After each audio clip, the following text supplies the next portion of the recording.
A Carta aos Colossenses. Capítulo 1. Paulo, apóstolo de Cristo Jesus pela vontade de Deus, e Timóteo, nosso irmão, aos santos e fiéis irmãos em união com Cristo que estão em Colossos. Que vocês tenham bondade imerecida e paz da parte de Deus, nosso Pai. Sempre agradecemos a Deus, o Pai do nosso Senhor Jesus Cristo, quando oramos por vocês, pois ouvimos falar da sua fé em Cristo Jesus e do amor que vocês têm por todos os santos por causa da esperança que está reservada para vocês nos céus. Vocês já ouviram falar dessa esperança por meio da mensagem da verdade, as boas novas que chegaram a vocês.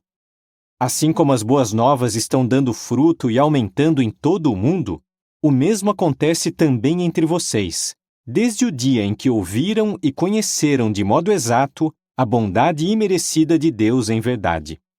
Isso é o que vocês aprenderam de nosso amado coescravo Epáfras, ministro fiel do Cristo que serve em nosso lugar.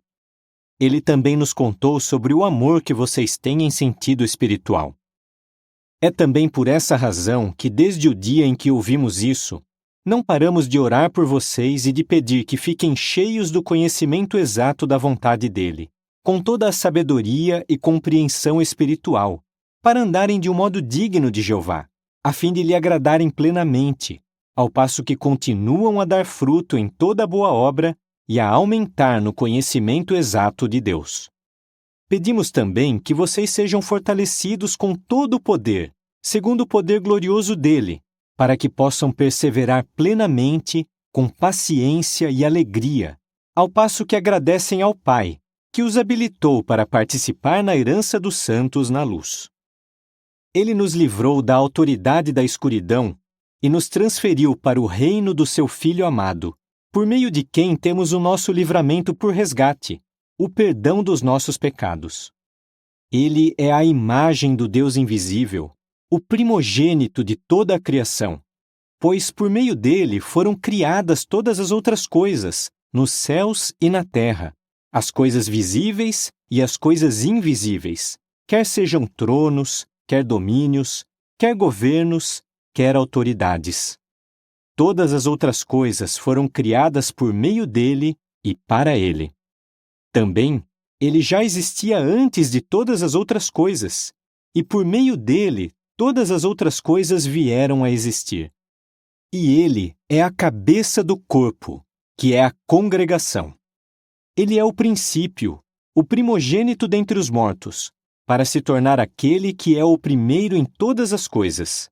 Porque Deus se agradou de fazer morar nele toda a plenitude, e, por meio dele, reconciliar todas as outras coisas consigo mesmo, tanto as coisas na terra como as coisas nos céus, estabelecendo a paz por meio do sangue que ele derramou na estaca.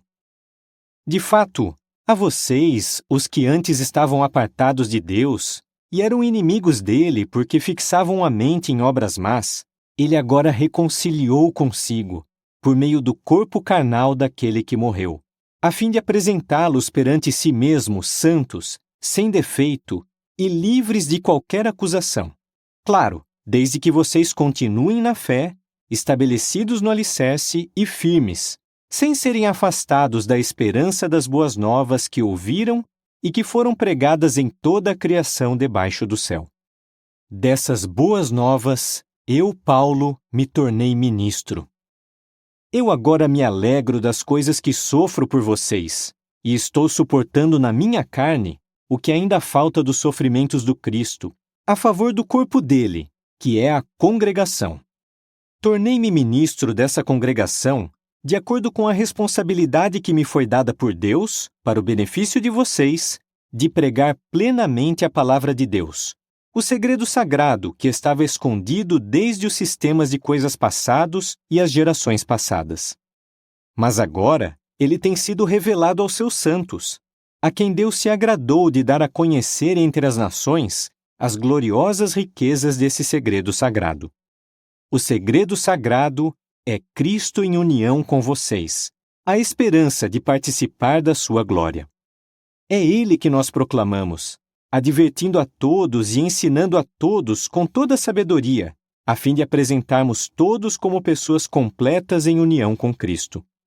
Com esse objetivo é que de fato trabalho arduamente, esforçando-me com a força dele, que está agindo poderosamente em mim. Capítulo 2. Pois eu quero que vocês se deem conta de como é grande a luta que tenho a favor de vocês, a favor dos de Laodiceia e a favor de todos os que não me viram pessoalmente. Meu objetivo é que o coração deles seja consolado, que eles sejam harmoniosamente unidos em amor e que tenham todas as riquezas que resultam da plena certeza do seu entendimento, a fim de obter um conhecimento exato do segredo sagrado de Deus, a saber, Cristo. Cuidadosamente ocultos nele se acham todos os tesouros da sabedoria e do conhecimento. Digo isso para que ninguém iluda vocês com argumentos persuasivos.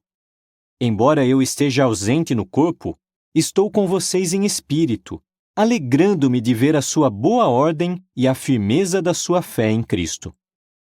Portanto, assim como vocês aceitaram a Cristo Jesus, o Senhor, continuem andando em união com Ele, sendo arraigados e edificados nele, e estabelecidos na fé, como lhes foi ensinado, transbordando em agradecimentos. Tenham cuidado para que ninguém os escravize por meio de filosofia e vão engano, que são baseados em tradições humanas, nas coisas elementares do mundo, e não em Cristo, porque é nele que toda a plenitude da qualidade divina mora corporalmente. E vocês adquiriram uma plenitude por meio dele, aquele que é o cabeça de todo o governo e autoridade. Pela sua relação com ele, vocês também foram circuncidados com uma circuncisão realizada sem mãos, por se despojarem do corpo carnal, isto é, por meio da circuncisão que pertence ao Cristo. Pois vocês foram sepultados com ele no batismo dele, e pela sua relação com ele foram também levantados junto com ele, por meio da sua fé na atuação poderosa de Deus, que o levantou dentre os mortos. Além disso, embora vocês estivessem mortos por causa das suas falhas e do estado incircunciso da sua carne, Deus lhes deu vida junto com ele. Ele nos perdoou bondosamente todas as nossas falhas e apagou o documento manuscrito que consistia em decretos e estava em oposição a nós. Ele o removeu, pregando-o na estaca. Ele desnudou os governos e as autoridades e os exibiu publicamente como vencidos, conduzindo-os por meio dela num desfile triunfal. Portanto, não deixem que ninguém julgue vocês pelo que comem ou bebem, ou com respeito à celebração de uma festividade, da lua nova ou de um sábado. Essas coisas são uma sombra do que viria, mas a realidade pertence ao Cristo. Que nenhum homem que tenha prazer numa falsa humildade e numa forma de adoração dos anjos os prive do prêmio. Tais pessoas insistem nas coisas que viram. Na realidade, sua mentalidade carnal as enche de orgulho sem motivo justo, e elas não se apegam à cabeça, aquele por meio de quem o corpo inteiro é suprido e harmoniosamente unido mediante suas juntas e ligamentos, e cresce com o desenvolvimento que vem de Deus. Se vocês morreram junto com Cristo para as coisas elementares do mundo, por que continuam vivendo como se fizessem parte do mundo, sujeitando-se ainda aos decretos não pegue, não prove, não toque, que se referem a coisas que são consumidas e se acabam, de acordo com as ordens e os ensinamentos de homens? Essas coisas têm uma aparência de sabedoria, numa forma de adoração imposta a si mesmo e falsa humildade, um tratamento severo do corpo, mas não são de nenhum valor em combater os desejos da carne. Capítulo 3. Mas se vocês foram levantados junto com o Cristo, continuem buscando as coisas de cima, onde o Cristo está sentado à direita de Deus. Mantenham a mente fixa nas coisas de cima, não nas coisas da terra. Pois vocês morreram, e a sua vida está escondida junto com o Cristo em união com Deus. Quando o Cristo, nossa vida, for manifestado, então vocês também serão manifestados com Ele em glória. Façam morrer, portanto, os membros do seu corpo com respeito à imoralidade sexual, impureza, paixão desenfreada, desejos prejudiciais e ganância, que é idolatria. Por causa dessas coisas é que vem a ira de Deus. A conduta de vocês também era assim no seu anterior modo de vida. Mas agora, vocês devem abandonar tudo isso: a raiva, a ira, a maldade e as palavras ofensivas. E devem eliminar a conversa obscena da sua boca. Não mintam uns aos outros. Vocês devem se despir da velha personalidade com as suas práticas e se revestir da nova personalidade, a qual, por meio do conhecimento exato, está sendo renovada segundo a imagem daquele que a criou. Nessa condição, não há nem grego nem judeu, nem circuncisão nem incircuncisão, nem estrangeiro, cita, escravo, nem homem livre, mas Cristo é todas as coisas e está em todos. Portanto, como escolhidos de Deus, santos e amados, revistam-se de terna compaixão, bondade, humildade, brandura e paciência. Continuem a suportar uns aos outros e a perdoar uns aos outros liberalmente, mesmo que alguém tenha razão para queixa contra outro. Assim como Jeová os perdoou liberalmente, vocês devem fazer o mesmo. Mas além de todas essas coisas, revistam-se de amor, pois é o perfeito vínculo de união.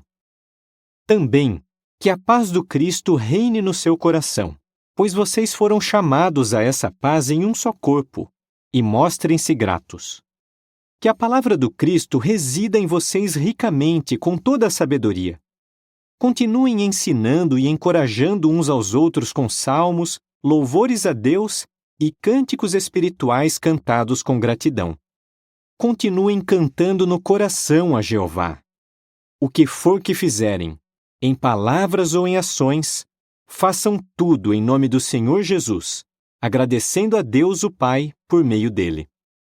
Esposa, esteja sujeita ao seu marido, assim como é apropriado no Senhor. Marido, continue a amar a sua esposa e não se ire amargamente com ela. Filhos, em tudo sejam obedientes aos seus pais, pois isso é agradável ao Senhor. Pais, não irritem os seus filhos, para que eles não desanimem. Escravos, em tudo sejam obedientes aos seus senhores humanos, não apenas quando estiverem sendo observados só para agradar a homens, mas com sinceridade de coração, com temor a Jeová. O que for que fizerem, trabalhem nisso de toda a alma, como para Jeová e não para homens, pois vocês sabem que é de Jeová que receberão a herança como recompensa. Trabalhem como escravos para o Senhor, Cristo. Certamente, quem faz o que é errado terá a retribuição pelo que fez de errado, e não há parcialidade. Capítulo 4. Vocês, senhores de escravos, tratem a eles de modo justo e direito, sabendo que vocês também têm um Senhor no céu. Persistam em oração, e ao fazerem isso, permaneçam despertos e deem graças. Ao mesmo tempo, orem também por nós, para que Deus abra uma porta para a palavra, a fim de que possamos declarar o segredo sagrado a respeito do Cristo, pelo qual estou preso em correntes, e para que eu proclame isso tão claramente como devo. Prossigam andando com sabedoria para com os de fora, usando o tempo do melhor modo possível. Que as suas palavras sejam sempre agradáveis, temperadas com sal, de modo que saibam como responder a cada pessoa. Tíquico, meu amado irmão, fiel ministro e coescravo no Senhor, dará a vocês todas as notícias a meu respeito. Eu o estou enviando a vocês para que saibam como estamos e para que ele lhes console o coração. Ele vai junto com Onésimo, meu fiel e amado irmão, que é um de vocês. Eles os informarão de tudo o que está acontecendo aqui. Aristarco, meu companheiro de prisão, lhes manda saudações. E também Marcos, primo de Barnabé. A respeito de Marcos, vocês receberam instruções para o acolher se ele for visitá-los. E Jesus, que é chamado Justo. Esses são dos circuncisos. Somente eles são os meus colaboradores a favor do reino de Deus, e se tornaram para mim uma fonte de grande consolo. Epáfras, que é um de vocês, escravo de Cristo Jesus, lhes manda saudações. Ele sempre ora por vocês com fervor, para que por fim estejam completos e tenham firme convicção quanto a toda a vontade de Deus. Eu sou testemunha de que ele trabalha duro a favor de vocês e a favor dos de Laodiceia e dos de Hierápolis. Lucas, o médico amado, lhes manda saudações, e também Demas. Transmitam minhas saudações aos irmãos de Laodiceia, a Ninfa e à congregação que se reúne na casa dela. E quando esta carta tiver sido lida entre vocês, providenciem que ela também seja lida na congregação dos laodicenses, e que vocês também leiam a de Laodiceia. Também digam a Arquipo: dê atenção ao ministério que você aceitou no Senhor, a fim de cumpri-lo. Aqui está a minha saudação, a de Paulo, pela minha própria mão. Continuem a se lembrar das correntes que me prendem. Que a bondade imerecida esteja com vocês.